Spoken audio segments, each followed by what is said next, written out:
Hi, this is video tutorial number 3, and it's on setting up and formatting the project schedule. This tutorial video will present 1. How to set up the project properties table and select the start date, 2. How to view and configure the task box, and 3. How to view and configure the Gantt chart. Now that the file has been saved to the project initiation folder and attributed, it's time to open the file and set up the project summary and start date. To open Schedule, simply double-click on the file. Once open, click the File tab in the top left corner. In the File tab, go to the Project Information drop-down and select Advanced Properties. Once in the Summary table, fill out the preliminary project title. I'll name mine Project 0001-0001 Schedule. Next is the subject, which I'll enter in as Bridge 01234 Rehabilitation. Next is the author, which I'll enter in as Nick Langer, since I'm going to be the project engineer. Next is the project manager, so I'll enter in my supervisor, Bruce Burgoyne. And then I'll leave the company name as Connecticut DOT. If you're a consultant liaison engineer, make sure you include the name of your company in the comments cell. And if you would like, add any additional information. But once you're finished, click OK. To set the project start date, click the Start Date drop-down and either click Today or navigate to the correct date. In this example, I'm just starting the project today, so I'll click Today.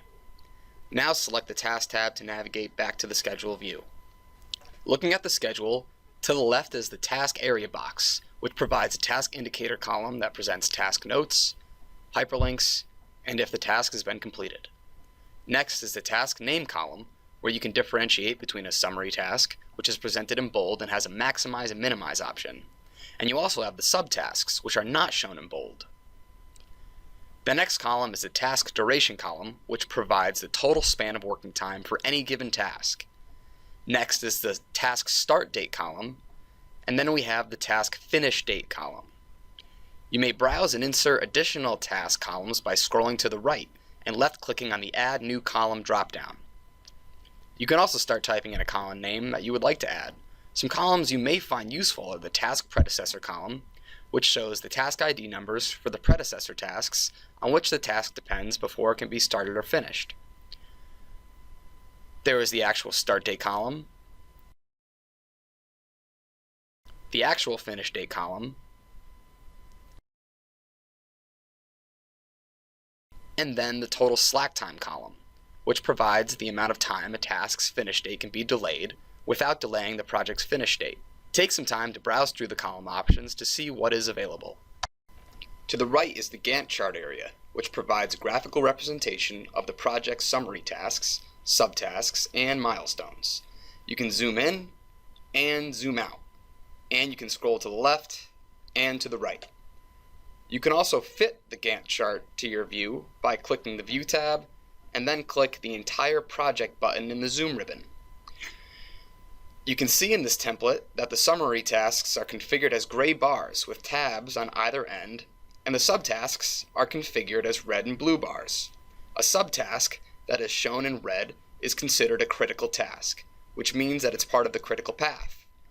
The critical path presents all of the linked tasks that control the project deadline. Now, a subtask shown in blue is considered a non-critical task because it does not control the project deadline and therefore has some slack time available. We can see project milestones that are used to present important project dates such as the design approval, final design plan submission or FDP, design completion date or DCD, and the advertising date or ADV. To create a milestone, you simply enter 0 for the task duration. We can see arrows that show how each task is linked to one another. These links are controlled by setting up predecessor relationships, which is described in more detail in a later video. You are able to format the appearance of the Gantt chart by selecting the Format tab. I can toggle on and off to show critical tasks and available slack. I can select multiple tasks and change the appearance. For example, when I select the right-of-way coordination subtasks and left-click the Format button and then the bar, I can change the color of the bars to green. And if I click on the Bar Text tab, I can assign a percentage complete variable to be displayed to the right of the bar. Take some time to review the format options, and when you're ready, click OK. This concludes Tutorial 3. Hopefully you now have a better idea on how to set up and format your project schedule. Please proceed to Tutorial Video 4 to learn how to properly adjust task durations.